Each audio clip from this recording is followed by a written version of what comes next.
Please join me in extending a very warm welcome to our distinguished speaker for today's workshop, Shri Shireesh Joshi ji. Shri sir brings over 3 decades of expertise to his role as a Chief Business Officer at Open Network for a Digital Commerce.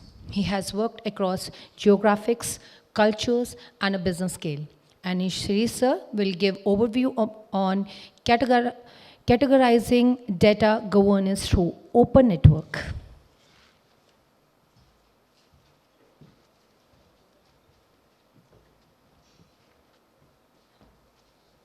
Good afternoon.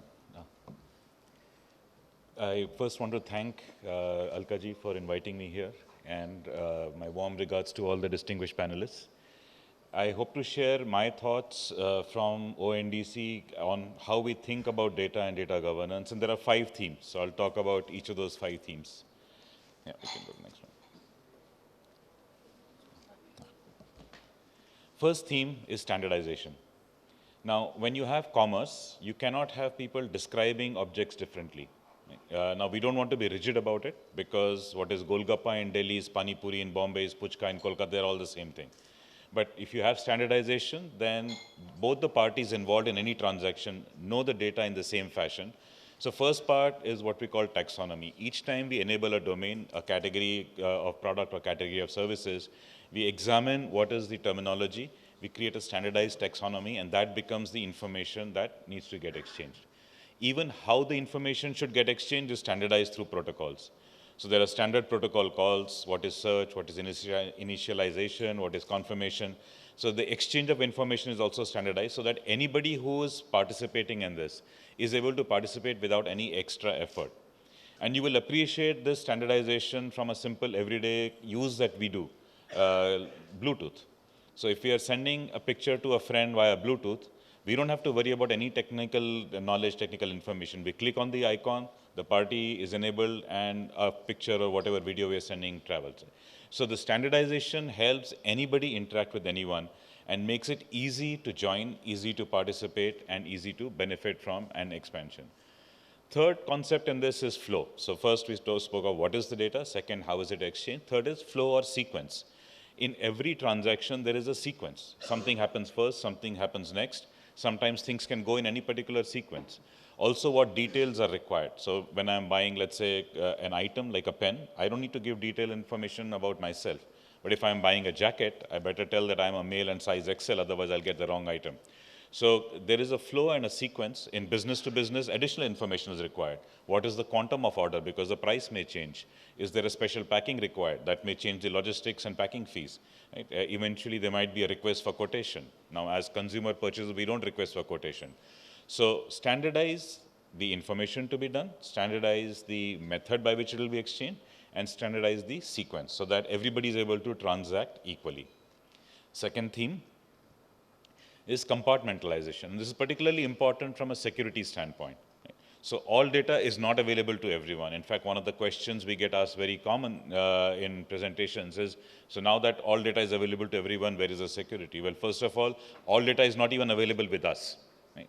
We are only using data that we need for our operations, which is simply the orders. We do not know the value of the orders. So people ask us how much GMV is being transacted. I have no idea because we don't keep that information. We don't keep track of who's buying. We don't keep track of what specific products are being sold. We can tell you total category. We can tell you how many auto rickshaw rides happened in the country.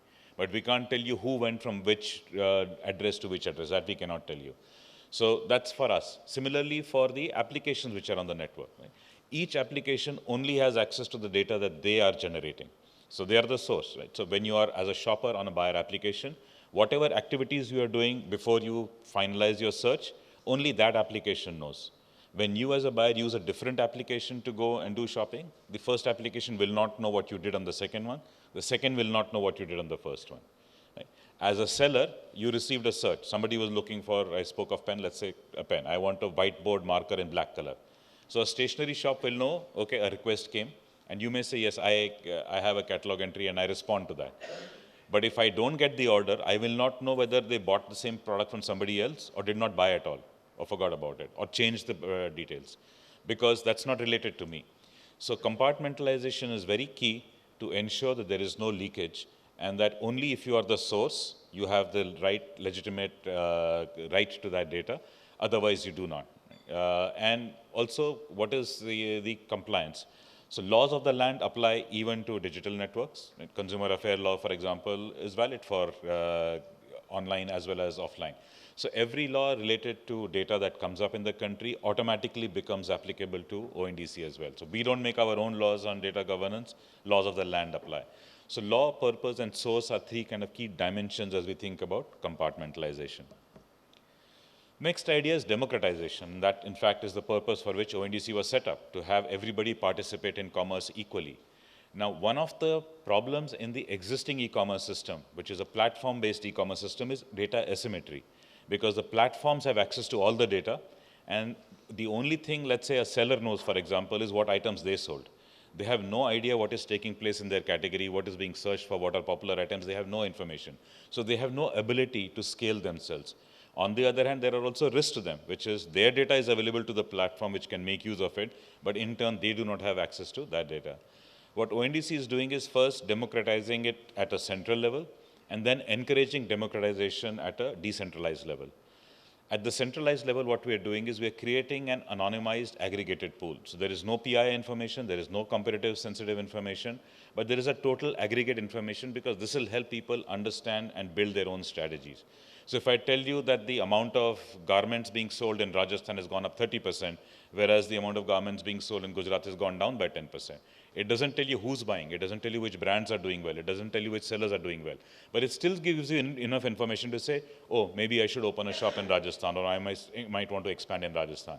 So creating anonymized aggregated information that allow people to develop their business strategies, do business better than on the basis of their own data, yet at the same time protecting the details that will reveal individual information or competitive information. So in categories where we have only one player, we don't publish category data, because then you know it is about that player. So being very careful, yet at the same time making sure that is insightful and it is helpful. Now even a small seller can have access to their data plus access to more data. So let me talk about the decentralized part. Any seller joins our network through a seller network participant, or a seller app as we loosely call it. The seller app knows all the search information. So if you have brought a Kirana store onto the network, you can inform that Kirana store, here are in your PIN code, these are the top 100 Kirana items being searched for by customers. And your catalog, my friend, has only 60 of them. There are 40 items, your PIN code people are searching, which you don't have. So why don't you start stocking that? Now, this is again not competitive sensitive information. It is not PI information. This is information that the seller application legitimately has, because they're enabling Kirana orders through the network, and they can share this information for helping their own sellers grow. So the idea of democratization is find means and mechanism to have useful, insightful information available to everyone, yet at the same time it remains anonymized and not identified. Fourth concept is authorization. That there is authorization within the network, and there is also authorization cross-network. In fact, we are at the cusp of enabling financial services. One of the first financial products we're enabling on the loan is purchase of a unstructured personal loan. Now, there are 7 steps that take place in this, which includes KYC information, which includes sharing of bank account, which includes sharing past history of sales value from the network, if it's a shopkeeper who's looking for a loan, or it may include your bank statement for a period shared through account aggregator. So there are multiple steps that come into play. Multiple networks are involved. And so to make sure that if at all information is being shared outside of the source, it is being done for a very specific purpose. It has constraints, how long it will live, who is going to have access to it, and it must go with the appropriate authorization of whoever is the rightful owner of that data. Not just the entity that houses the data, but the individual whose data it eventually is. Right? So authorization is key both within and across. And finally, organization. How do we handle data? What are the systems that store data? How long does it live? Who is able to keep it? Who has to purge it? What are the responsibilities? What are the systems? So to have a mechanism in place by which we not only know where the data is, but who's responsible for what, and to be able to then govern it and track it and make sure that the data is handled properly and correctly. So 5 themes by which ONDC is thinking about data, its handling, its usage, and its usefulness. And hopefully we stand to learn from you. If you have thoughts, we literally are an open network. And so if you have thoughts on how we can make our data system stronger, more useful, feel free to reach out and share with us. We would love to learn from you and make things better. Thank you.